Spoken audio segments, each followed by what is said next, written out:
The important thing about checking your credit score, even with the free version, is that it's going to come with a list of factors that are benefiting your credit score and hurting your Mhm. credit score. So this Yes. takes the mystery out of why is my credit score what it is today? Yeah. It's telling you these are the Yes. actions that are the reason why you're seeing this number today. And then you can take steps to improve your credit score. And that's better than that blanketed version of how do I improve my credit score on Google or on social media. And they're telling you all this advice that really doesn't pertain to you because that's not the reason why your credit score is what it is. That's why you need to check your credit score. The Digital Banking Podcast is powered by Tyfone. Tyfone is the creator of Infinia, a dramatically better digital banking platform for community financial institutions, as well as several platform-agnostic revenue-generating point solutions. Our highly configurable platform and broad ecosystem of third-party partners ensure our entire suite is scalable and extensible to meet the needs of any FI. On our podcast, you will hear host Josh DeTar discuss today's most pressing financial technology topics with seasoned industry experts from every possible discipline.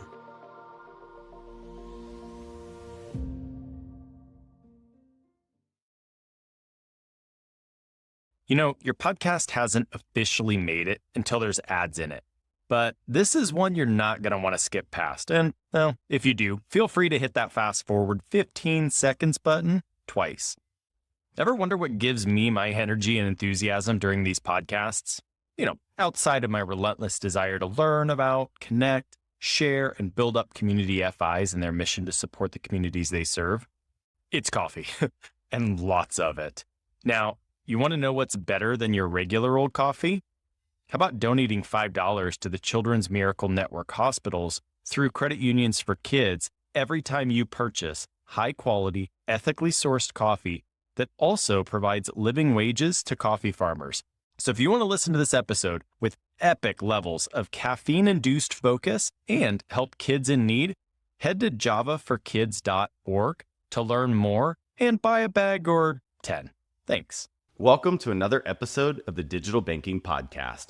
I have two guests today, and my guests are Christina Roman, the Consumer Education and Advocacy Manager at Experian, and Latreace Wells, the Assistant Vice President of Career Planning and Development at Fisk University.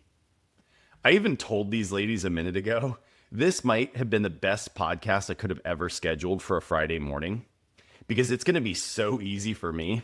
I probably won't even have to talk at all. The energy and enthusiasm for life, for helping others, and for making an impact these two have is literally just awe-inspiring. Latreace's mantra word is impact. She wants to make an impact and leave a lasting and positive mark on the world. We're all given a unique set of circumstances and starting places in life, and some are better than others. How can we help create the same level of opportunity for everyone we come in contact with? And how can we help set people up for success? And how can we pay it forward? That's what Latreace gets excited about, being able to offer to people. Now, fun fact, I said, I bet you were the girl in Girl Scouts that would somehow have convinced me to buy like $300 in Girl Scout cookies, to which she quickly laughed and said, yep, that was me. Christina's family, while having done a good job setting her up for success in life, always wanted to set her up not just for success, but also to be able to be a better person and to do more than even they did. And that turned into a lifelong passion for also finding creative ways to help everyone she comes in contact with to be better and to have more opportunity than they would have been or had. Christina's faith and her family are really what give her the foundation, the drive, and the energy to do all of this stuff and to actually be able to make positive impacts in the community. Now, both of these ladies are also huge sports fanatics. Christina spends most weekends chasing her 5-year-old and her husband and dad, since they're the coaches, as the team mom of their baseball team. And Latreace, whose husband played football in college, says sports and competition and being in the excitement and the thick of it are just a part of life. And you're going to see this camaraderie, team spirit, and desire to see everyone succeed really come through today. So ladies, thank you so much for joining me and welcome to the podcast. Thank you for having us. Thanks. Christina, you said something that really stuck with me as we were just kind of getting ready to start recording. And it actually started with, we were talking about Halloween. And you were talking about how much you love just being able to watch the kids walk by your house on the Ring camera and watch them like talk to your decorations and get all excited about it. And kind of the comment that you made was, for you, it was less about the decorations and making your house look cool. It was about this thought process of actually like creating cool core childhood memories for your family and the kids in your neighborhood. And I thought that was such a fitting way to kind of start the thought process of what we want to talk about on today's podcast, which is we're really just trying to set the next generation up positively. Yes. Right. And I think about that as a parent myself. Like, I want my children to grow up with these amazing core memories of the time their family spent together. And at the same time, I want to set them up for success. Right. And kind of, Latreace, what you had alluded to, it's like we all have different starting points. And as selfish as it may sound, I really want my kids to have a good starting point. Like, that is something that's important to me. But at the same time, even if it's not our kids, how can we set others up for a great starting point, even if that starting point doesn't start until 30 or 40? And so that's really the purpose of today's conversation. So, Christina, I'd love if you would kind of just expand a little bit maybe on what that meant to you when you were talking about just kind of creating these core memories and kind of setting people up for success.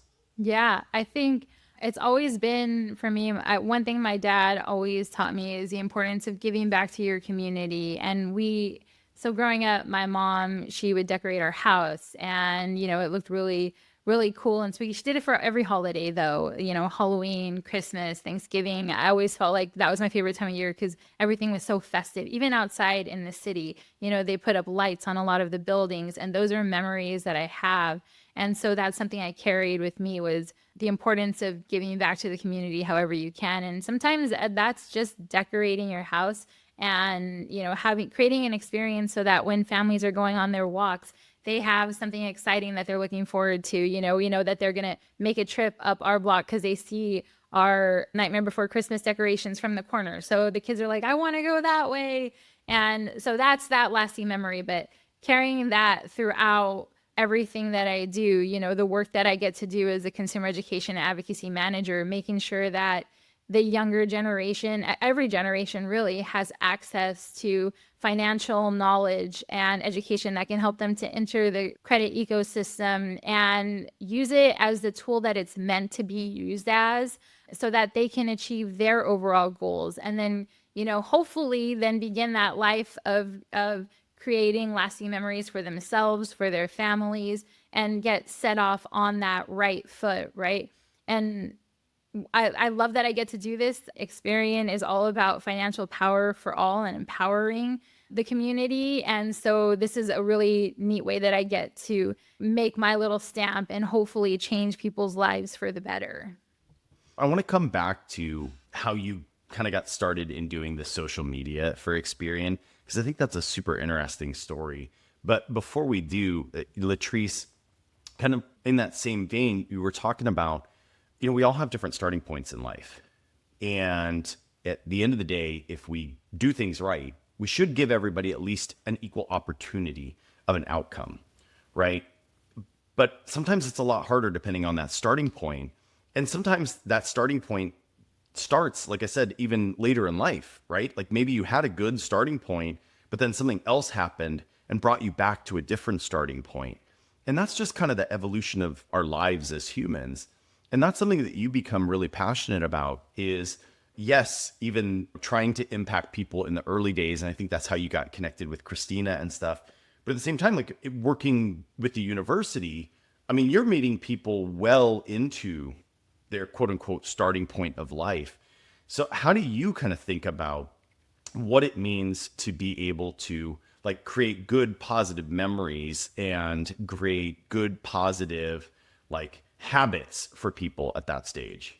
So one thing about being in my office is I'm in career planning development, right? And we think about it just from a standpoint of careers. But it also is about the knowledge that you build and the access that you have and even more the exposure. So in my office about 8 years ago, I had an opportunity to start this great program that's transformed our students' lives. And that is the Home for USA created the Center for Financial Advancement. That is our CFA Scholars Program. It started off with one student, literally. We had several, so cool. but one student is the one that made the huge difference in terms of people seeing that student and his success. Not only was he in the program, he graduated in 4 years. He went on and bought his first home within 2 months of graduation. And he is now the student director of the program. So he literally is that story, that model, That's that cool. success, that example. But he also participated in all the activities in my office. And I started in Fisk 9 years ago. This is my 10th academic season. And when I came into the role, I came from a nonprofit and a corporate space. So being in higher ed, you have an opportunity to connect with so many people from so many walks of lives, right? Yeah. They've been so many places, different mindsets, and they see money differently. Yeah. You can have someone who comes from a background where they learned about money in middle school or high school, whereas you have someone who's experiencing a credit score for the first time at 21. And to be honest with you, that's actually too late. It's actually too late. Yeah. We need our students to not start when they're in college, but to start sooner.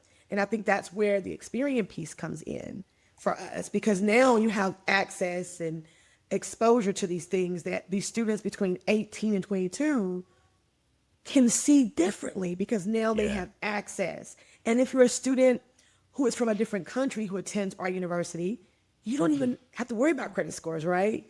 You get over here, you're thinking, whoa, a credit score, I can purchase these things, I can have access to this. Here's information that's going to transform not only my life, but my family's life, my family's lives. So yes, that makes a huge difference. So for me, I've been put in a position, as you said, impact, but to empower people, to help them see the possibilities through information, through access. And not only students, faculty, staff, and alumni. And if we are able to do that, then we are able to transform our communities. So I think that I've been given that opportunity, and I have to take it seriously, because again, this is a difference maker for those students who go on into careers, right? They have an internship in the summer, and the first thing I ask them is, do you have your budget? You're a graduating senior. What does your budget look like? Because what happened your freshman year should not be the case your senior year. And if I knew then what I know now, I'd be in a totally different place because of those hiccups, those mistakes, and those challenges. So I love the fact that I've been given an opportunity, and it's all about how I plan to use that opportunity to pay it forward. Well, isn't that crazy? I mean, just thinking about, I know that's one of the big topics that we wanted to really talk about, was just the huge gap that still exists in America in understanding what a credit score is, what it does, how it impacts you, how you impact it, etc. And I thought it was interesting. I think I've actually even brought this up once on a previous episode, but one of the Saturday traditions that my wife and I have had for years, even pre-kids, and now even our kids are involved in, is we always walk. It's about a 2.5 mile round trip walk to a little Dutch Bros coffee spot by our house. And we go get coffee. And during the week, we make it at home. And then that's the special little treat. We walk there, we get a little exercise, a little fresh air, we get a coffee. So over a decade, we've gotten to know and see the typically like high school and college age kids that work at the little coffee shop there, right? And recently we were going through, and I don't even remember how it came up, but I think I was getting ready to go on a trip, and one of the girls asked, like, what do you do? And I was like, oh, I work in software for financial services. And she was like, oh yeah, that's like a big black box for me. She's like, I don't even know like what a credit score is. And to your point, Latreace, that was like huge red flag to me. I was like, you've got to be at least 17, 18, 19, somewhere in there. And that was my thought, was, oh my gosh, it's too late. Like, we got to get to this girl. And then I went into full like nerd dad work mode, and I'm like trying to educate this girl. And she's like, okay, I did not mean to open this conversation. I got to get the coffee order for the next car. Like, go away. But then on the flip side, what was interesting is I was just talking to, sorry, Siva, I'm going to put you on blast, our CEO the other day. And his daughter is now just got accepted into law school at Boston University. And I can't remember what it was. They were doing something. And it was like the first time they'd ever actually like checked Davica's credit score and gone to do something with her. And she was like a high 800s. And they were like, everybody was kind of confused. And he was like, I mean, good. I mean, I'm glad, but like, how? And mind you, like, this is the CEO of our company who works in this industry. And he didn't even realize this. But when they had put her as an authorized signer on their credit card forever ago, they'd been building credit for her. Right. And so I laughed. I told Siva, I was like, dude, I have my kids, they're 5 and 2. They're authorized signers on my credit card. Why? Because they're building credit for them. Right. But it's like, if nobody tells you that, how would you know that? Yeah. You know what I mean? And so you have two, back to kind of what you were talking about, Latreace, like you have two very stark contrasts. Now we have Siva's daughter who knew nothing about credit, but she's in the high 800s. And then you have this girl who knew nothing about credit, and she's probably a significantly lower score, right? And so literally just from that one aspect, they now have totally different starting points in their adult lives, and things like the ability to buy their first home, right? Which that's a whole nother conversation we'll talk about. But Yeah. but so that kind of brings me to Christina. You know, when we first met, you were talking to me about how you got started doing the social media at Experian, and just kind of that journey of like you learning for yourself.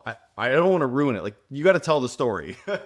Yeah, definitely. So just a little bit of background about me is I actually got my degree in news editorial journalism. So when people find out that I'm in this role, they're like, oh, what was your degree? It must have been finance, something in that realm. And really my degree is news editorial journalism. And I believe firmly in transferable skills, you know, finding those skills that you do that work well for you, and then using them to navigate throughout your career. So for me, it was all about making connections and communications. So I utilized my joy of writing and making connections into a communications role that allowed me to do social media and newsletter marketing and copywriting for an organization called the Red Hat Society. And this is where I met a group of fantastic, driven women that they were my age, and we were working for an organization that served primarily 50 and above women and creating social circles. And this group of women we would get together and we would talk about our goals. We would talk about where do we see ourselves. And so it was a UI UX person. It was a graphic designer. It was a marketing specialist and myself. And we would just talk about what our future could look like. And then one of them went on to work for Experian. And she came back to me and she said, hey, we've got a social media role open here. You do a fantastic job where you are right now. I'd like to put your resume in at Experian. And I was like, whoa, that's like a giant company. I don't know that they would be interested in me. And she said, well, sometimes, you know, if you refer a person, then they're more likely to look at that referral, which anybody that's listening, if you're younger, know that the connections that you make at your current job, you never know where that's going to lead in your future. But she passed on my resume, and then I got that first HR call, and we were talking about social media, and I firmly believe that social media humanizes the company, especially a company as big as Experian. And so I got passed along in the process, and when I went for the first interview, it was daunting. I was walking up to this huge campus, the biggest the biggest company I've ever interviewed with, and I was scared. I was like, oh my gosh, I don't know if this is like right for me. But my future boss walked down to meet me, and he was in jeans, Converse, and like a plaid button-down shirt. And I'm pretty sure it's the same thing he wears even to this day. Like, Mike is one of the greatest people. He's so chill. And he opened up our chat with, do you want a coffee? So he walked me up to their coffee area. And then he just asked me, like, what's your favorite food? What are you interested in? And that's how our interview started. And I was like, oh my gosh, this company, this is really cool. This is really cool. Because it wasn't just like, what do you do? Why do you do what you do? What difference have you made? It was like he wanted to get to know me as a person. And then I got the job and I was super grateful. And then he tasked me with creating credit education on social media. And I will never forget when I was going through the interview process and they did the credit check, I said, hey, I know you're a credit bureau, but I just want you to know in my 20s, I ruined my credit. And I've been rebuilding ever since then. At the time that I got the job, I was in my 30s. And so I said, is that going to impact my ability to get the job? Because I really want this job, like, please. And she said, don't worry. I doubt it'll have an impact. And in California, just fun fact, credit scores in general are not used when they're running job applications. They're getting a truncated copy of your credit report. But in California, that can't be used to turn an employee away. So that's also true in various other states. So I would look at that or at whatever state you're currently listening from.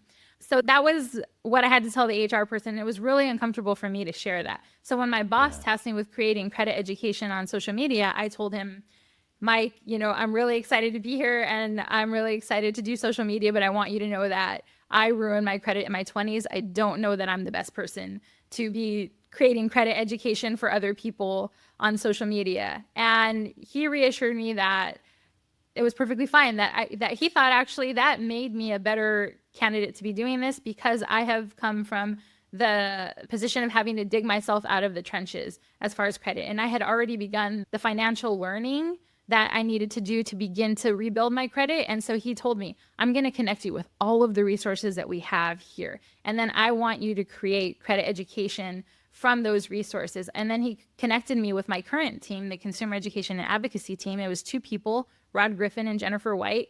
And they went over all of the content that we were creating. And then we began to work together. And that relationship was how I then jumped onto the Consumer Education and Advocacy team because I loved the impact that we were having on social media. I loved when consumers commented and they said, hey, because of this content, my credit score is now 750.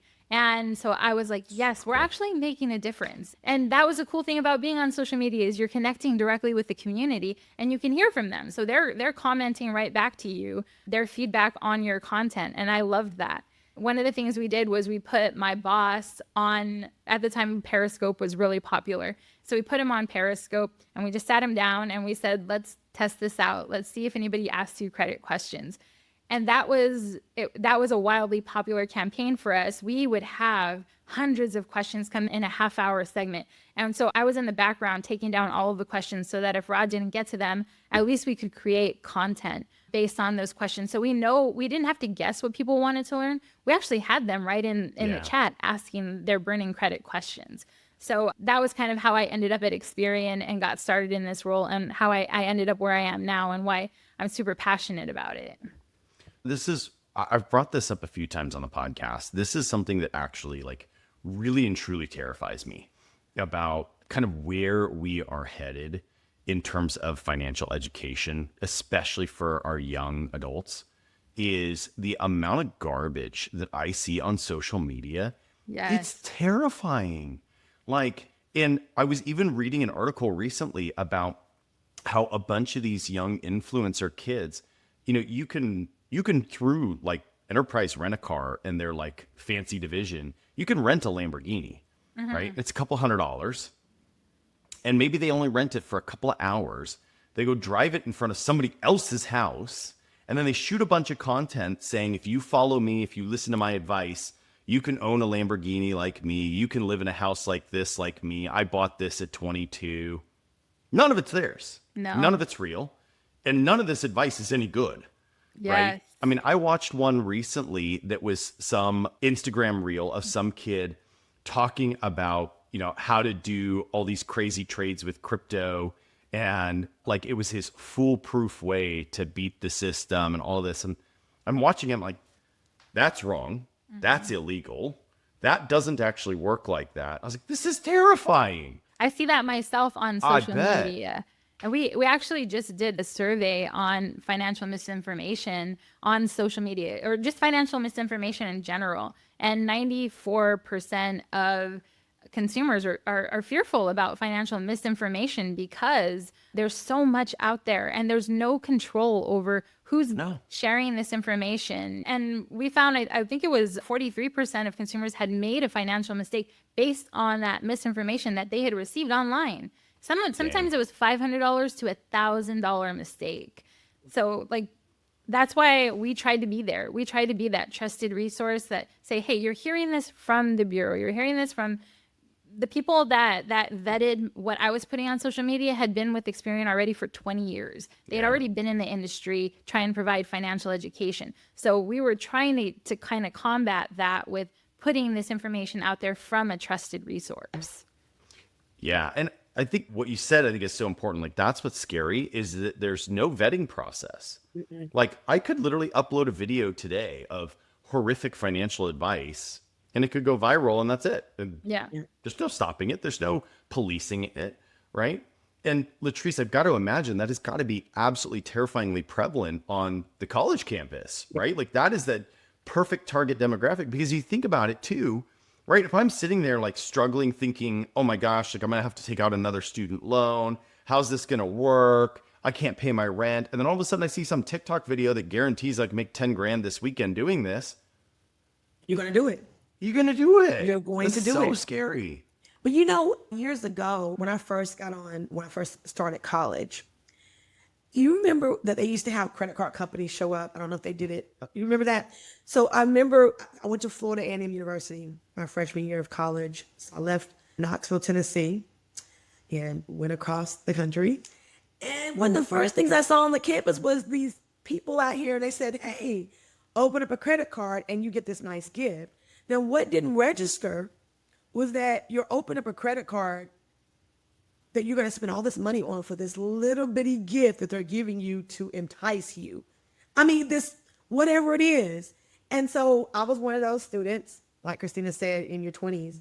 For me, I had never had a credit card, so I went up to college. I got one credit card. And that one credit card as a college student destroyed my credit. Now, this is how I did it. I got this credit card. I was away, and my mother, I mean, real stories, real examples of college students. I need to pay my housing. So what do? You typically, 30 years ago, used the credit card, right? To help with they do it now, but I used it then. It was a $300 limit. Now, my father said, hey, I'm going to help you with that. So let's make sure you track it, and I'll get back and I'll pay for that. That credit card was not in my father's name. That credit card was in my name. And although my father probably meant to help me, some years passed by, guys, and I am in my first corporate job. So like Christina, I have a communications background, broadcast journalism, electronic media journalism. So my job, I'm in my first corporate job after working in a newspaper for a year and a half.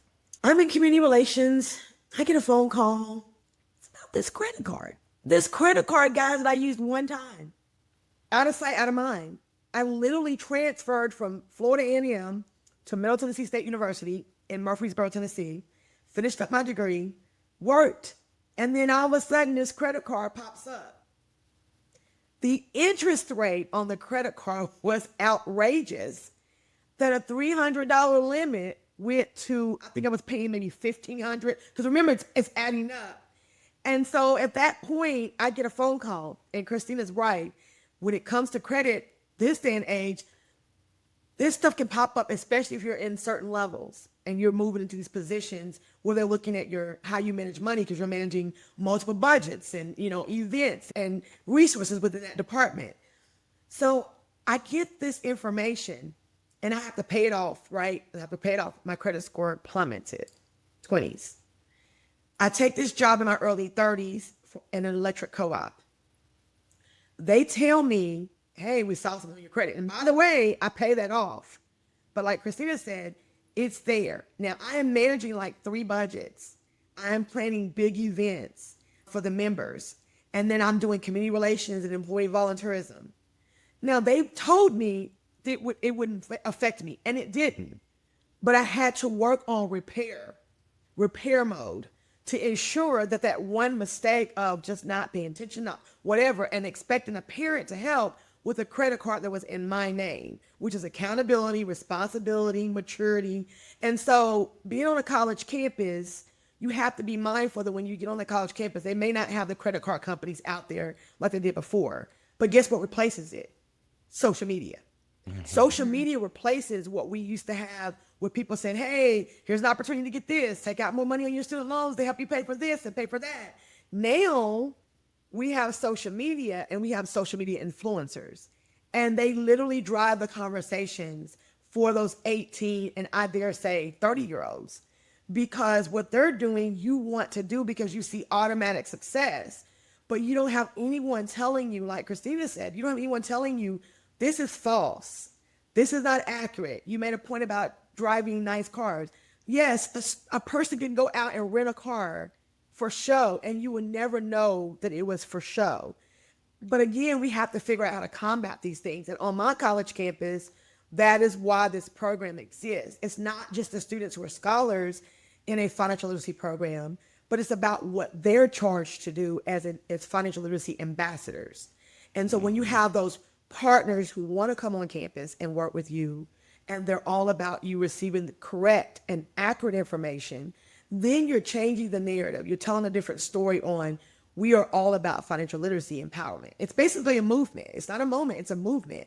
Because like you said, Josh, if we don't do something today about it, it's going to get significantly worse, because now, where are you getting your information? If you're not getting it from this bank where they have a reputable program, or this credit union that you have a partnership with, where are you receiving your information? And if 45% of it is incorrect, where's the correct information? And how am I going to access it? How is it reaching me and my students so that my students know this is incorrect? So let us tell you where to get your information. So I think we have to start having those conversations about that part of it, not the misinformation, but the accuracy in the information, and how we're going to use that information on a college campus to ensure that students are prepared when they arrive on campus, throughout those 4 years of matriculation, and then when they leave that college. That's what we have to start doing. You know, Latreace, I think you made an important point too, though, that, I mean, I think we see a lot of this, and I don't mean to be the grouchy old man that's like the Debbie Downer now, but like, I feel like social media is to blame for this. Like, the world of expectation of instant gratification is just ridiculous these days. And so, absolutely, like, I don't fault them for being a 19-year-old on a college campus, and somebody tells you it's going to take years to build a really solid credit history, and you're going to have to do it step by step, and you're going to have to be really methodical, and it's important that you don't have misses along the way.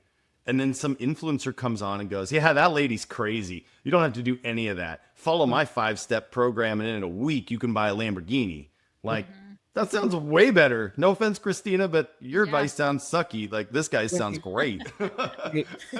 You know? And that's hard to combat because, like, why would you take the hard path if there's an easy one? Yeah, we have to be creative. I think it's about the same way they're being creative. We have to figure out how to be creative, because you do have different generations, which we haven't even really touched on that. You have someone who's in their 60s who may not be using social media, or maybe using it on a small level. So anything they touch, they probably don't think, oh, is this too good to be true? And then you have different generations, so therefore they gravitate to different types of information. And you have some who are really skeptical because they have been burnt, they have been affected, or they may have lost a job, right? So we have to have different information that hits people where they are. The recession is one of those conversation topics, because you had people who were at one level, and when the recession hit, they end up being a different level. Or guess what? You have kids now. You didn't have them 10 years ago. So your financial decisions change. So you have to meet people where they are and decide what information we need to share with those people based on the different stages of life. And again, I think that's worth us exploring and talk a little bit more about. But I think Experian does that with, the credit information. And again, when these companies see the benefits and they talk to those who are working with college students, or let's say elementary, middle, and high school students, because now we can take it back further and work with students who are younger, so they understand as a freshman in high school that I'm taking a class, and this class is about financial literacy 101, or budget basics. For the freshman in high school, I really think we need to go back to high school and start teaching the classes, so when they get to college and they make more money, they make wiser choices. Yes. And Experian has been championing financial literacy since the 90s. We worked with the Jumpstart Coalition. That is one of the big champions for financial literacy. They create a lot of the groundwork for it. They bring teachers together every single year to provide content education, introduce them to new resources that they could use in the classroom. So we believe heavily in the power of financial literacy and financial education in the classroom as just a starting point to get the younger generations in the right frame of mind when it comes to managing money and, how it can impact their overall financial goals. But how Latreace and how we became connected is through the program that she's talking about, that Center for Financial Empowerment. They had come to Rowdy, who manages our inclusion and belonging. He's the director of inclusion belonging at Experian. And they said, hey, we want a financial literacy session at our upcoming Money for Life conference. And this was back in 2022. And he said, okay, that sounds great. Let me see what I could put together. So then he came to my team and said, okay, this organization wants this session at their upcoming conference, but I want to do something bigger. He was like, I want to think out of the box because I don't want to just stand there for an hour and present to these students. I want to engage them in a longer program. So we took a whole day and we sat down and we ideated and we created the If You Know, You Know Credit Academy. And I know we talked about this. You actually said this earlier. You don't know what you don't know. So we created the If You Know, You Know Credit Academy. And it was a 6-month-long program where we went and we introduced it at Money for Life. We did a credit education session, but then we connected the students with financial resources for 6 months, and then we hosted a hackathon at the end of it all. So they went through this whole learning process, and then they had to create a product that could help teach financial literacy to their generation. And so it's going on its 4th year now, and every year it gets better and better. But I remember the first time we presented this idea to the students, they were skeptical of it. Experian had never really been a big player in this conference or this space. And so they were like, oh, okay, I don't know. But we said, we'll fly you to California. We did all of these things, and we flew 3 teams to California. And after students saw that we were going to invest in them, that they were going to learn from this, they bought into it. And so every year it's gotten bigger and bigger. But I'll never forget the first year, one of the advisors, not Latreace, another advisor said, students already have a crazy work schedule and you're adding this new project on top of that. Why should they care about this? Why do they need to care about credit? And I was shocked that an adult was asking me this question, because didn't they know the impact that credit has on young students' lives? Like, didn't they know that this is a time that students should be absorbing as much credit education as possible? Because it's going to impact their ability to rent an apartment. It's going to impact their ability to get a cell phone. That's just the little things. And then it's going to impact their ability to get a car at a decent interest rate in a high interest rate environment. So it's like everything's already more expensive. Why would we want to create a situation in which they're going to have to pay more because they have a ruined credit score, but they desperately need a car? They're going to have to pay a 19% interest rate on a car, which is something that I encountered when I had ruined my credit. When I went to buy a car, I got approved at a 19% interest rate. Can you imagine paying a 19% interest rate on already, at the time, cars were more affordable. It was like a $13,000, $14,000 car. But even still, that was what I encountered. Now I can't even imagine the cost of cars now and how high those interest rates are if we don't get this information in their hands before they make a mistake. Well, and that's a really good point, because that's what creates some of the systemic fall that we see in people too, right? Because what happens is then you have the tanked credit score. So then let's say you could afford a $300 a month car payment, right? But because the interest rate is so high, so much of that is going to interest, you have to buy a cheaper car. Well, that cheaper car is now older, has more miles, has more problems. Now you get hit with repair bill, and all of a sudden now you've got an alternator that goes out and you've got to pay $700 out of nowhere that you weren't expecting, that you didn't budget for. And now you're just taking steps further and further back, right? And it all started from that point. Before I forget, I want to say, Latreace, you gave me a great idea. Christina, I think Experian needs to do a commercial, and you need to have like some like quintessential stereotype, like young influencer bro with his like Lamborghini in front of the expensive house, like shooting his content for financial like help. And then all of a sudden you need to have like the police roll up and be like, you're trespassing. This is not your property. And then like Hertz show up and be like, dude, you're overdue on the car rental. It's coming back. And then like Nordstrom comes and takes their clothes back because the card got declined. And like, he's just standing there in his boxers like an idiot. Like, Yeah. It's a thought. you gotta be creative, right? Latreace is getting ideas because the next prompt for the If You Know, You Know Credit Academy is actually taking our BFF commercials a step further and making it relatable to this generation. So you might have just given Latreace's team a little bit of a leg up and an idea on how to get started. And let me tell you, I gotta use this time to put this in. Then that Christina, she prompted me for it. I'm ready. Put it on cue. All right. So we actually competed in the first year of the competition. We did not win, Josh. We did not win, but we did not make it the second year. But not only did we make it the third year, but we won it the third year, which was this past year.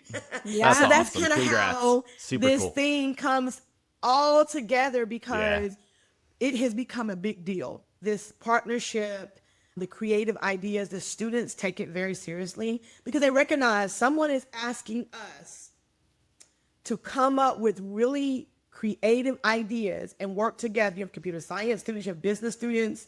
They come together and they create these ideas. Now, we just take a step further for us. I made them dress in costume, and Christina knows I'm very passionate, which is one of my power words. Really? Passionate, yeah. Talking. Yeah, a little passionate.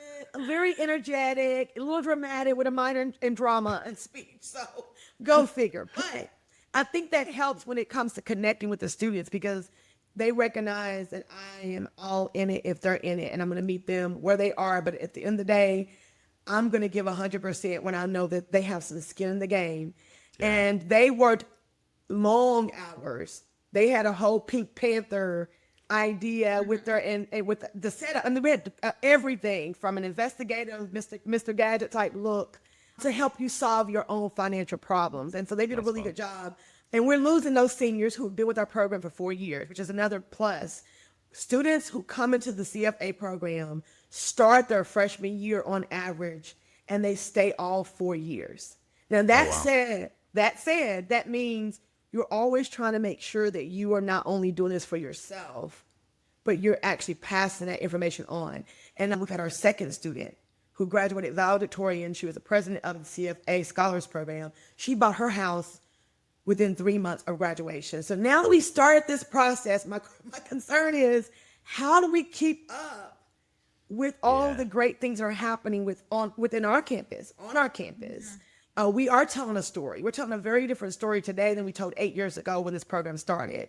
We wouldn't even do this without partners, without people. Like I said, Christina came on board and she met with Rowdy, and next thing you know, every year this thing is blowing up.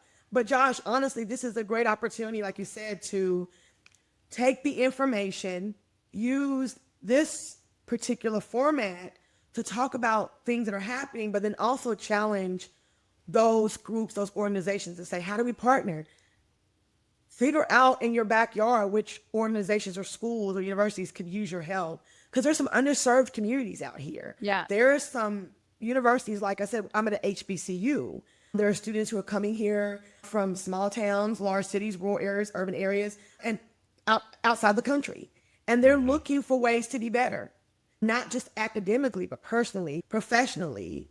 And so we want to make sure that they're well-rounded and they're holistic in the process. And that financial literacy component is critical, because it is a difference maker in you owning a home in your 20s versus you being in your 40s because you made one bad mistake, you didn't pay a bill or you forgot about a bill. And so I do think that partnerships like this one creates access. It changes the dynamics of, is it equitable? Is it fair? Is there equity involved? And it does touch those communities, and not just the school, but the people in the community that are near that university. So I can see us doing even more, because we have a learners program now. And I've challenged the students to really look at financial literacy on a larger scale. And let's figure out how we can bring in partners to talk to the community and open up some of the workshops to our community and find resources to support someone who may be middle-aged, who's never owned a home. Yeah. And we're just afraid. I mean, think about it. People are just afraid to take risks when it comes to their credit, when it comes to their finances, because they did have some hiccups and someone told them some bad advice along the way, that you would never own a home, or you know what, you don't have enough money to get this home now. But it's not a no. It's a no, not right now. A no, not now, maybe in the future, and then maybe look at ways to help that community that's a part of our community. I think that speaks to everything that Latreace said, that no, not right now. That Latreace is a perfect example of not right now, because yes, her team didn't win that first year, but she competed every year and she brought them back to take home the win last year. And one thing I didn't say is this program, not only do we fly these students out, they're playing for $40,000. So they're playing for a pretty huge pot of money that goes directly to them, goes directly to the students, and they get to use it for buying, whatever equipment that they need for school. It's not, they get to choose how they're going to use it. But that's so important, that not right now, but that doesn't mean that it's not forever. I think there's a lot of misconception, there's a lot of internalization around in conversations around money and, oh, you'll never be able to own a house, or, oh, credit's horrible, don't use credit. Like there's that negativity around it, and it's reframing that. And I love that that's what Latreace is doing. She's reframing these conversations for students and saying, maybe it's not right now, but it's not a no forever. So get your ducks in a row, get that education going so that when it comes time for your time to shine, then you can do it, And that's, I think you mentioned earlier, some people, it's happening for them in their 20s, other people, it's their 30s, their 40s. It's never too late. That's what I love about the work that we get to do. It's never too late. You can learn and you can make a positive impact no matter where you are in your financial journey. That it's never too late, and the no, not right now, I think are just such important, simple concepts for people. The other interesting thing about money and finance and credit and all of this is it's compounding, right? And so I think, one of the big lessons that is sometimes hard for people to hear is that no, not right now. But if you take right now as your new starting point and you start to set yourself up for success, then that's going to compound and you're going to get to that house faster. But if you don't, and you keep not doing it, or you keep on the path you are, that's also just going to make it that much longer before it becomes the yes, right? And I wanted to, Latreace, you brought up something that I wanted to go back to, just a super simple point that I'd love to get your ladies' thoughts on. There's super simple little tips and tricks that also people just don't know if they're not told. And I have a very similar story to you. Mine was a $7 medical bill. A $7 medical bill.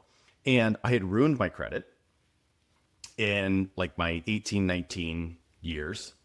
And then I got connected with a credit union that helped me. And we started to fix it. And I was on a good path. And then I got to a point where I was kind of just on autopilot, right? I knew the things to do. I was doing the things, all of that. And I was at a place where I didn't really need to use my credit that much. And so it went a while before I needed to use my credit. Right. And I remember distinctly that the last time I had looked, I was getting into the mid 700s, and I was feeling really, really good about that. Right.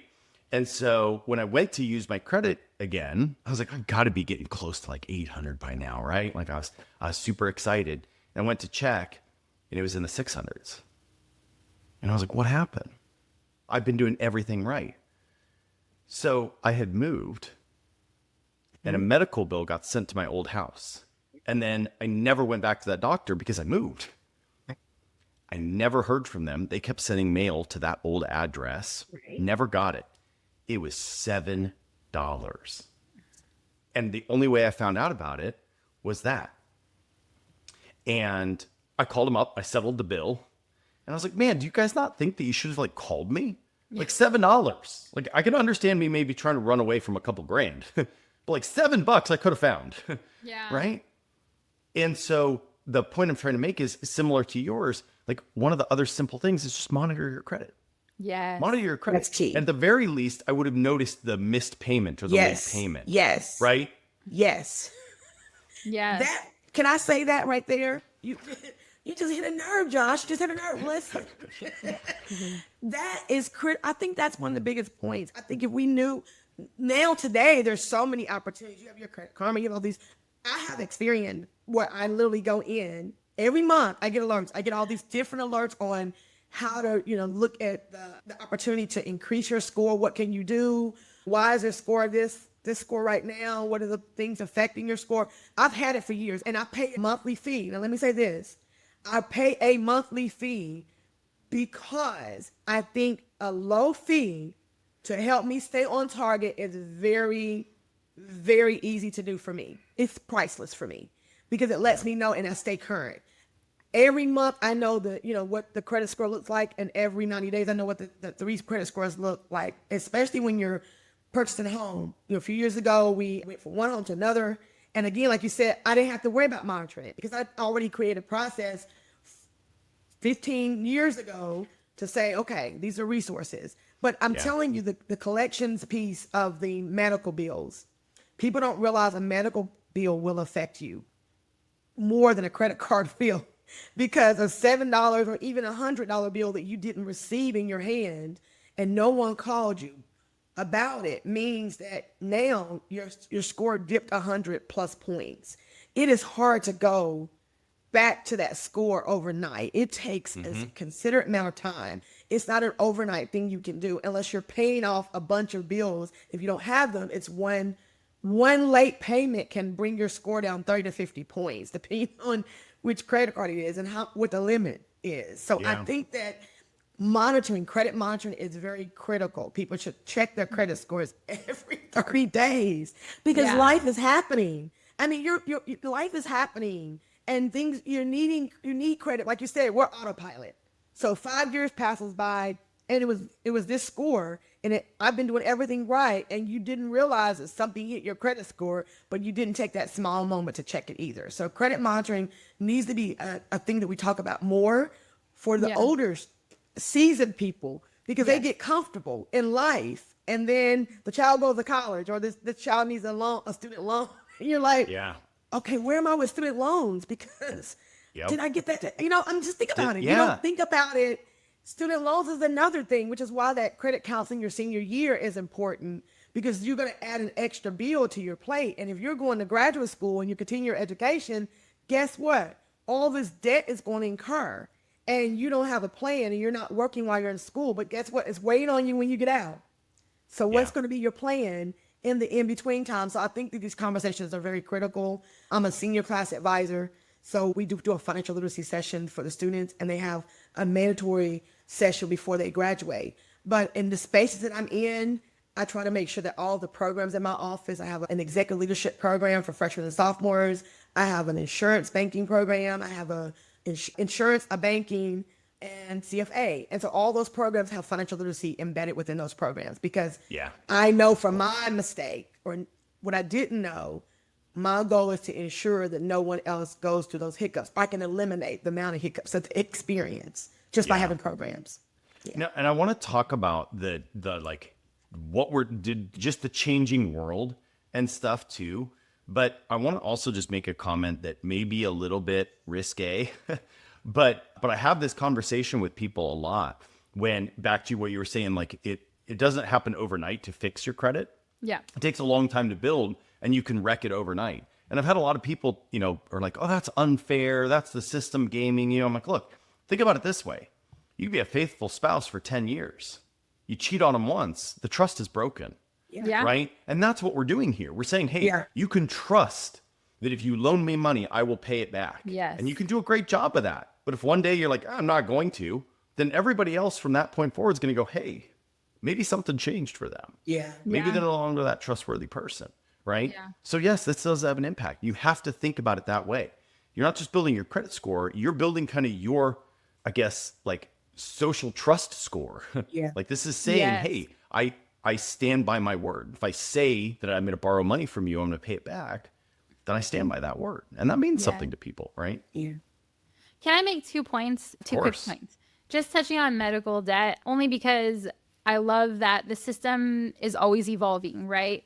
And so now, fortunately, a $7 missed payment is not going to impact somebody's credit, because a collection account under $500 is not reported to the credit bureaus. So you're not going to see that on your credit report any longer. So that's cool. The other thing about medical collections is that they work a little bit differently than a credit card collection account. The consumer has up to a year. If it's over $500, they have up to a year to figure out how they're going to pay it back before it can negatively impact their credit. So that's 2 things to know about medical collections. That's awesome. And then also what Latreace was saying about credit monitoring, that's super important. There's a huge misconception that if you check your credit report or you look at your credit score, that it's going to negatively impact you. This is your information. This is information about you that has been reported to the credit bureaus by your lenders. So you need to know what is being reported about you to the bureaus. So you should access your credit report. You should access it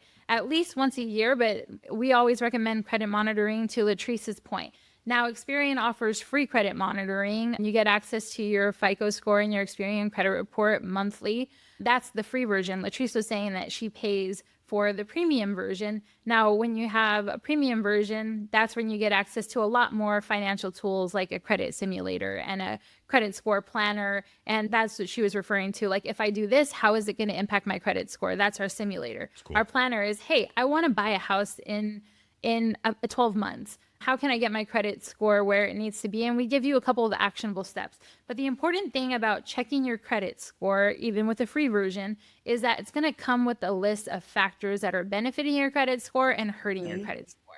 So this takes the mystery out of why is my credit score what it is today? Yeah. It's telling you these are the actions that are the reason why you're seeing this number today. And then you can take steps to improve your credit score.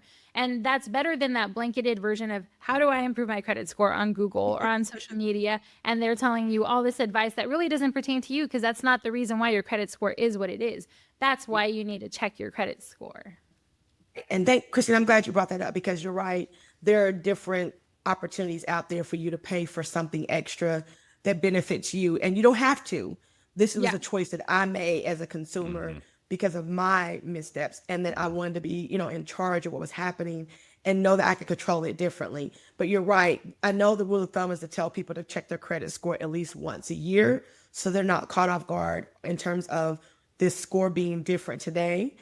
And I also know that you can actually you can check all of with each of the bureaus, correct? Yes. I think that is good. And that's why it's helpful to have these conversations, so that there's somebody out there that didn't know, hey, you can check your credit once a year. You get this free report. And yes, you can have the monitoring if you would like to pay extra, but there's resources out there that are free, but you want to make sure they're legitimate resources. And they're just not, like you said, not someone telling you that their own experience. Now, their experiences are great. We all have similar experiences, but it's trustworthy. I mean, it's a legitimate service. And it's not someone on the hill just trying to get some likes to tell you to do these things, and then you mess up your credit even more because you listened to one person who wasn't a subject matter expert or didn't have that information to be able to provide the real knowledge to help you. Yeah, I'm glad you mentioned. I want to shout out, that's one of the reasons why I love the industry that I'm in so much too, right? Is you think about credit unions and community banks, like they are your advocate. Yeah, they really are. And a lot of, credit unions and community banks, a lot of them offer a lot of these tools through Experian at no charge to you. So they'll even pay that bill that Latreace is paying for you because you're a member of their institution, right? And because they really and truly are invested in your success. That's cool. Yeah. I've seen some of the bills of what our customers pay to offer these kinds of services, and it's not nothing. That is an absolute put your money where your mouth is statement of saying, like, we truly, truly care about your success. So, this is why even just the financial institution you choose to bank with can have a huge, impact on your trajectory. Because, man, could you imagine if you're going to school and you're talking to Latreace every day, and you're banking with a credit union or a community bank that's talking to you every day, and you're listening to Christina's, podcasts and social media posts and seeing what they're putting out versus doing none of those things? I mean, we're talking, especially over a lifetime, a completely different ending point. Yes. To your point, not only do they invest in their members, they invest in their employees as well, because we've done trainings for the credit union employees and community banks. They're investing in financial literacy for their employees so that when they talk to you, they're coming from a point of knowledge, and they're helping you to be a better member for their institution, right? Because that's hugely important. Educating the employees. That's also a big part of what I do at Experian. I educate our employees through our Education Ambassador program. So when they start working at Experian, they don't always touch credit. We're a huge company. We're a data and technology company. We have a variety of business units, and not all of them are credit focused. But I know that the information that I can provide them could benefit their financial life. It could benefit their kids' financial life. It could benefit their community. So just because they don't touch credit doesn't mean that they shouldn't know how it works. So we offer a once a month credit education class, and then they become education ambassadors. And they then can use the resources that we provide them to go out into their community, to go to their child's school and offer a credit education session, because we know that financial literacy isn't where it should be right now. Yes, it's growing. More states are requiring financial literacy to be in schools, but it's not where it needs to be. So these are kind of our boots on the ground, going out into the community and sharing this information that I'm sharing here today with as many people as they can. You know, so I wanted to come back to one of the big topics. I want to open a big can of worms that we've kind of touched on a little bit. But not only are we combating the fact that there is still a mass amount of information or people that are just uneducated and uninformed about financial literacy and, you know, their credit score and things like that. But at the same time, we're combating like a whole new world, right? We're in a whole new world of ways in which we use money, ways in which we shop. We're in a whole new world of what things cost and what kind of the, I guess, expectation people have of the things that they have looks like, the pressures that we face. I mean, this is a whole new world. And even, you know, Latreace, you were making me think about like how many different places do we now, you know, have just a couple of bucks a month for things. And maybe you put it on a debit card, and then that debit card gets compromised. You get a new card number and you forget. And now that recurring payment that came out is not getting made. And now you miss a payment, right? Like that wasn't even a thing not that long ago. And now it is. And because some of those things are so cheap, what we find is where, you know, there used to be maybe 5 payments, major payments that we would make every month, right? Yeah. Your home, your auto loan, Insurance, you know, maybe a credit card, yeah. insurance, you know, something like that. Some of the major stuff. Now we've got 50, 60. Like, I don't know, I got $9.99 for Netflix. Your and, Netflix, your like Sirius radio, all sorts of stuff. your Apple Cloud Store. And then you add on top of it, like the NPL. And being able to just like here, very easily access. So there's just, the point I'm trying to make is that none of it is necessarily bad or negative, but it makes complex. It makes it all of a sudden complex to realize like, dude, I got like 60 different places I got to make sure to get paid. Yes, 100%. And actually that scenario just happened to me yesterday. My husband, I thought I lost my debit card. It disappeared for a while. So I got a new debit card and I went through and I talked to the hundreds of places that we have subscriptions and gym payments and all this other stuff. I had forgotten to update the 24-hour fitness membership. So Josh was like, Josh is my husband. He's like, I keep getting a phone call from 24-hour fitness and they say we owe them $90. And I was like, oh my gosh. When I updated my debit card a couple months ago, I forgot to update 24-hour fitness. So that's that one thing that I completely forgot about. And so now, you know, we had to call them and pay them. But yeah, it could be so easy to forget. But that's why also now, thankfully, we have more access to our accounts than ever before. There's apps where you can check, okay, what am I paying? I go over my monthly statement regularly. I'm old school, so I don't use like an app to build a budget. I have an Excel sheet because I just like to go in and click. Christina, that's me. I have that button that paid, not paid yet. When it's paid, it's green. So I'm like, yes, paid. So I can go through and make sure that every transaction that I need monthly is paid, you know, but yeah, there's so many things that we're paying now that we have to be very careful and make sure that we're making those payments because it could impact us negatively if we don't.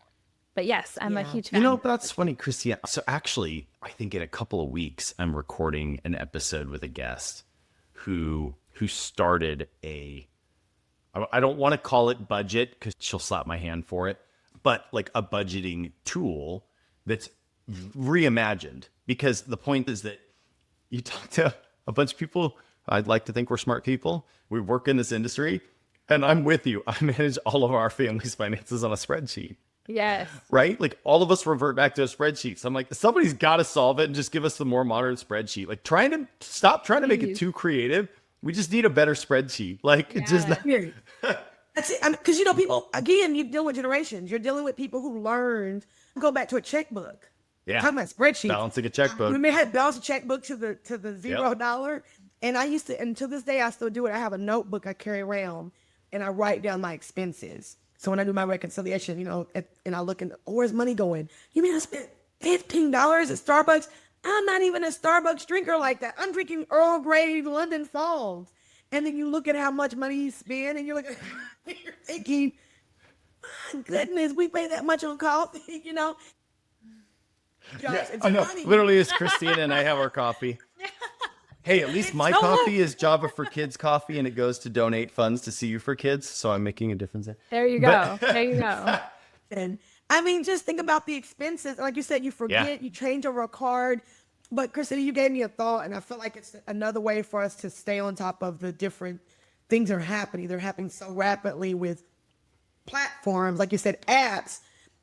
I think we should have a monthly, our CFA scholars or CFA program should have a monthly document that goes out to the university that says, have you thought about this today? Like, we've talked about 3 or 4 things today. Just have you checked to make sure if you changed cards that everything's been moved over so you don't miss out on the payment? Or, just simple tips, little things like this, or, that you can share maybe electronically with someone, say, hey, did you think about this? Oh, I'm thinking about that. Or, did you, at the CFA regional conference a couple weeks ago, maybe 2 weeks ago, they are doing a challenge. And the challenge is for one weekend not to spend money on, all the little extra things you would spend money on. Maybe you don't go out to dinner that weekend. Maybe you do something with your subscription, whatever. But it's to show them that they can put that little bit of money away in pockets and see how much money they're actually spending over a weekend. Again, it could be something like that. So, hey, I know you want to go out to the game this weekend, but maybe you don't get that hot dog, fries that's going to cost you $50. Maybe you opt to go and eat at home and then go to the game and take that $50 and put it up in your savings or put it up on an emergency fund. So I think now, talking to you guys, for us, in my role, having something each month that we send out to our faculty, staff, and students, or maybe our faculty and staff, and touch them in a different way, hey, here's some things that might help you. And then each month we send out something different. Because again, there's always ways to improve our thinking or enhance our knowledge around why we do the things that we do when it comes to our finances. Why do we make these decisions? Why do you know there's another app? Josh said, oh, there's a person that's going to come on this podcast and tell us about this app. Or, excuse me, this spreadsheet that could be enhanced that might help those over a certain age use their spreadsheets, but use them differently. No, you know what's funny, Latreace? You might like this. So you want to know the single most effective technique we've ever instituted in our house for controlling our spend? What? And what's funny is we've gotten away from it. And as I'm doing this podcast, I'm like, I'm going to reinstate that. Is my wife and I used to have a piece of paper. And it was just a little, like about this big piece of paper that was a Monday through Sunday calendar. And it was like a little packet, that you could rip off each week. And every single day, anything you spent, anything, if it was $1 or $1,000, you had to write it on the sheet in the kitchen. And my wife and I each had a colored marker, and we would hold ourselves accountable. And it literally would make me, Latreace, I would be like, I want to go buy that, whatever, hot dog. And I'm like, do I really want to put that on the sheet? Do I really want Erica to look at me and go, did you really spend $17 on a hot dog? Yeah. And I'd be like, no, I'm good. I'm not going to buy the hot dog. And man, like the level of accountability that it created. It's so critical. Of literally just, do I want to have to write this down on the sheet? And do I have to want to explain it when we look at the sheet at the end of the week? And man, did it do a good job of controlling some spending, especially the impulse stuff. That's The so impulse good. buying. Impulse spending is a tough one, especially because now there's digital wallets for everything. So people have their cards in so many different websites, right? And so it's so easy. Your information's already there. All you have to do is click buy, So setting up those alerts for yourself of like, hey, wait a minute, do I really need this? Or if I really want this, can it wait until tomorrow? And then by tomorrow, you're like, I didn't really need that. I didn't need that thing. So you don't buy it, setting those little checks in place, like a little 24-hour rule before you do that. Also, because a lot of times it's small purchases. It's like, it's just $6. It's just $5. But it adds up. Adds up at the end of the week. But you all have small kids too, right? Yeah. And think about it. And you're thinking, let me go and get this snack because I left the snack at the house. We have to go and sit for a baseball game for several hours. So I want the kid. So it's those little things too. But I do think it helps if people start to have these conversations. And it's not overwhelming. It's just general everyday conversations like we're having about, so what can I do differently the next week? I mean, I think I may have spent, like I said, Starbucks.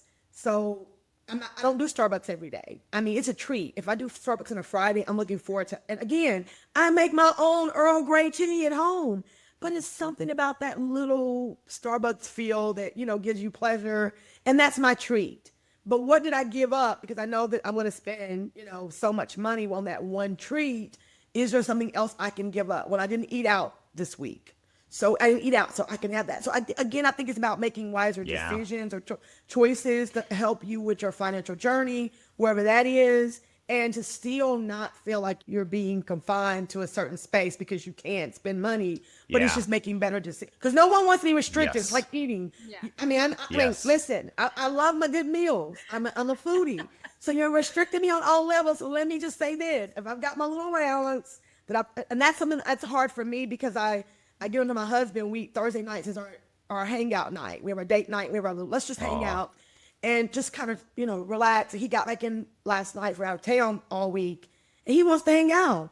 And I'm looking at him like, okay, we've gone here. And I'm looking at the little amounts of money. And I'm thinking, no more, we're done. We're going to the house. So again, Josh, I may have to take that concept to put it on the refrigerator.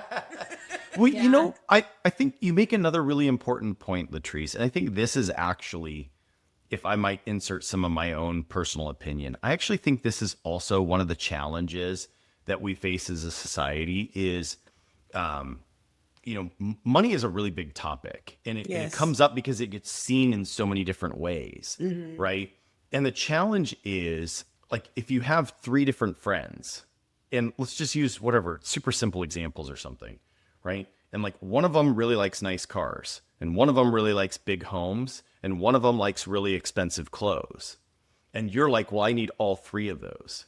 What we don't realize is the friend that has the really nice cars lives in a really small home and doesn't go out to eat. And the friend that lives in a really nice home drives a 1982 Honda Civic with 400,000 miles on it. That's right. Sometimes we don't understand people's full pictures.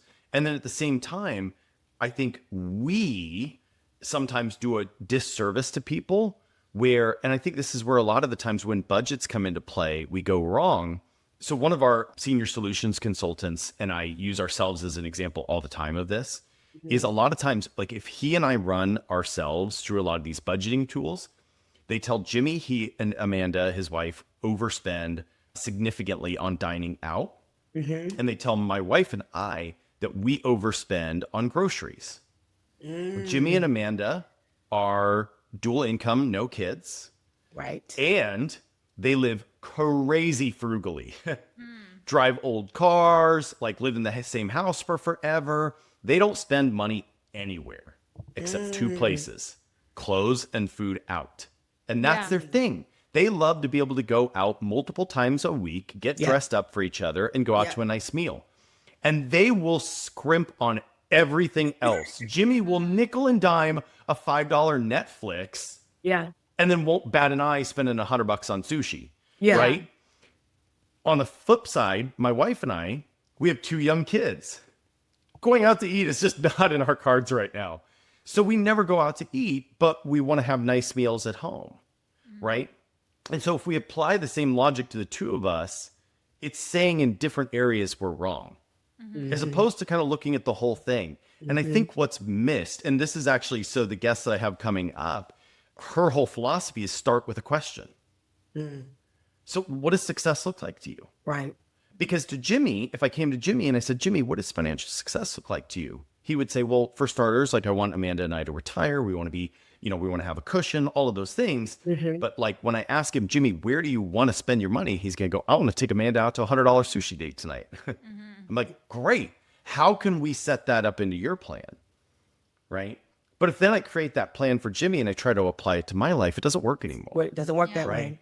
And so I think it's important to kind of have conversations with people and understand, well, what is your definition of success? And sometimes that's Exactly. achievable and sometimes it's not. And then back to, I'm stealing this from you, Latreace, back to maybe that definition of success is just not right now. It's not right now. Yeah.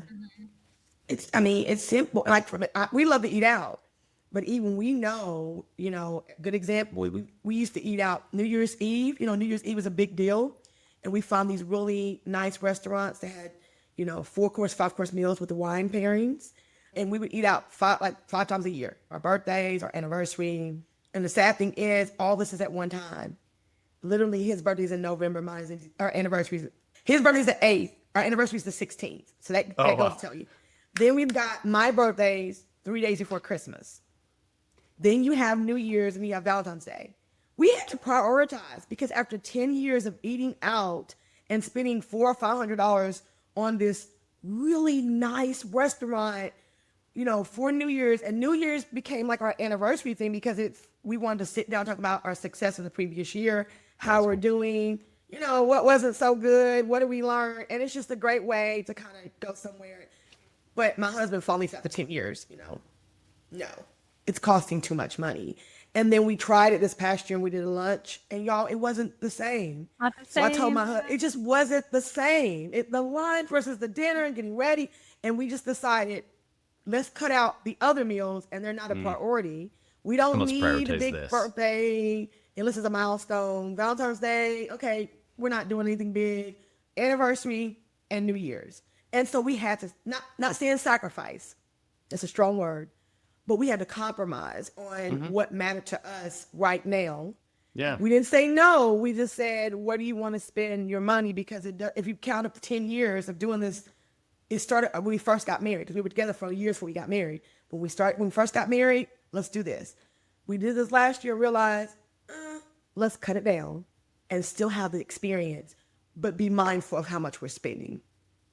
And so that's what we did. That's what we're doing this upcoming year. And again, it's just you have to look at your finances and say, I want to retire. We need to have extra money. We have to pay off our cars, those kinds of things. So, we got 2 cars that are paid off and he just paid off his and I'm paying off mine. To me, success is that for us, based on where we were some years ago and where we are now, having 4 cars that are paid off by January the 1st, 2026, to me, is important because that means all of our cars, we don't have car notes, right? We just have insurance and we're not driving my 2006 Toyota that's still ticking. I'm happy about that, but that bad boy is paid off. So at the end of the day, we have an extra car when family members come because that's important to us. If you fly in, we don't have to take you everywhere in Nashville. The traffic's too bad. You can take one of these cars and drive it. And that way we're all happy. It's a win-win for all. So again, like you said, it's about success in your household, what matters to you, what your financial freedom looks like.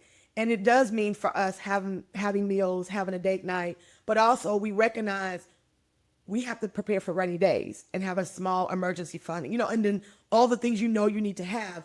But we didn't get to this point overnight. It's taken time to get here and some honest and crucial conversations. Yeah. Ladies, this has just been an absolutely phenomenal conversation. And it makes me so happy that there's people like you out there that are really this kind of like relentlessly focused on trying to help people, because we're all examples of that, that story. And there's a lot of people out there that need their story to be a more positive one. Yeah. And, I talk about it often on the podcast, whether we like it or not. Money it's part of life. Yes. It's not going anywhere, right? And so if we can help people to have a more freeing life because of the financial position they're in, it's a pretty cool gift to give people. Yeah. And if all we have to do is provide some education that can at least help down that path, it's a pretty big impact. So it's really cool to see, what you ladies are doing in that. But before I let you go, I do have 2 final questions for you, if you don't mind. So maybe Latreace, will start with you. Where do you go to get information? Like, where do you stay up to date on what's happening? Experian. Hashtag shameless plug. I mean, I do. I just told you earlier in the conversation about, I get information a lot. Listen, I do. And I'm a news junkie. So, I mean, I read a lot of articles, but again, I have to go back and make sure they're credible, reliable sources. But I do get a lot of my information. And then, of course, our program, Home for USA partnership with CFA. Again, I read a lot, but I do get a lot from Experian in terms of my outlook on the financial services piece. Yeah. So, yeah, that's where I get a lot of my information from. And if people want to connect with you and have a you conversation would like with to you, connect with me, you can reach out to careerplanning@fisk.edu or lwells@fisk.edu directly. My phone number is 615-329-8896. That's my cell. That is my I was going to say, I'm like, wow, you're the first podcast guest ever to drop a cell. She wants to talk. That is my work number. And you can Oh, Latreace, that was good. visit That was awesome. www.fisk.edu to learn more about Fisk University. And then you can go into our career planning development site, which has all of our programs, and the Center for Financial Advancement is on that site. Awesome. Christina, by you, where do you go to get information? Yeah, so I subscribe to industry newsletters. I have a newsletter that serves up, top headlines every day in the industry. I read American Banker, but I also really like to listen to podcasts. I love doing podcasts. I love, that we got to be on the digital banking podcast. I find that that's just a great way to consume financial education. I have them playing in the background. I used to have a long drive to work, so I would listen to them every morning on the drive to work. Some of my other favorites are the Saki and Benjamin podcast, Joe Saul-Sehy. I just love the conversational aspect of talking about money, very similar to this. It's a long podcast, a lot of different components to it, but they're sharing vital information directed toward consumers. And so I like to know from the consumer aspect, what do they want to learn about? What are they hearing about? What are other financial influencers talking to them about? And these are financial influencers that they're vetted, that they give really good information in their podcasts. And then the Yo Quiero Dinero, I have to shout out my girl, Janice Torres. I just love, she's fiery passionate about financial literacy and education and empowering women and empowering minority communities. And I love that about her. And so I just think that's another really fun way. She's really peppy in her podcast. And she's just a great, great person to listen to. So I love consuming that podcast. But that's where I go primarily to get a lot of my information. And then if people want to connect with you, or if they want to learn more about Experian, how can they do that? Yeah, definitely check out Experian.com for a lot of our educational resources, our free consumer tools like our Experian credit monitoring. We have a savings tool. I know that we talked about, like, people don't realize where all their money is going. So we actually have a savings tool that can tell you, you subscribe to this many services each month. Maybe it's something that you should look into to reduce your costs monthly or to reduce your bills. We have a credit and insurance marketplace that consumers can look into for ways to save on credit and potentially their insurance. So it's a great place to start. But I'm also on LinkedIn. You can find me at Christina Roman on LinkedIn. Look me up under Experian. And then also every week we host a financial literacy conversation on X called Credit Chat. This chat has been going since 2012, but it's a weekly conversation. And we bring together a panel of experts to talk about a variety of financial topics. So this past week, we just talked about bankruptcy. Next week, we're going to talk about national cybersecurity awareness. And I know this may not air in that time frame, but that's just to give you an idea of what we talk about. It's a variety of topics. It's an hour-long conversation on X. And so you can find me there every Wednesday at 3 o'clock Eastern Time, 12 o'clock Pacific, chatting about a financial literacy topic. You can follow me on X, follow at Experian on X, and you'll likely see my face pop up there as well. That's awesome. Well, ladies, again, thank you so much for just spending your time with me to talk, to share ideas and experiences. And thank you for the work that you're doing in the communities. And thanks for coming and being a guest on the Digital Banking Podcast. Thank you. Josh. This was a really fun It podcast. was. Thank I know. you. I was like, man, can all Fridays start like this? It's kind of a fun way to start a Friday. Our Feel Good Friday. Yeah, I got like the energy from you two going. I'm like, all right, I'm gonna get some work done. I feel great. Thanks for having us. No, this was a blast. Thank you both. Thank you for listening to the Digital Banking Podcast, powered by Tyfone. Find more episodes on digitalbankingpodcast.com or subscribe on Apple Podcasts or wherever you get your favorite podcasts.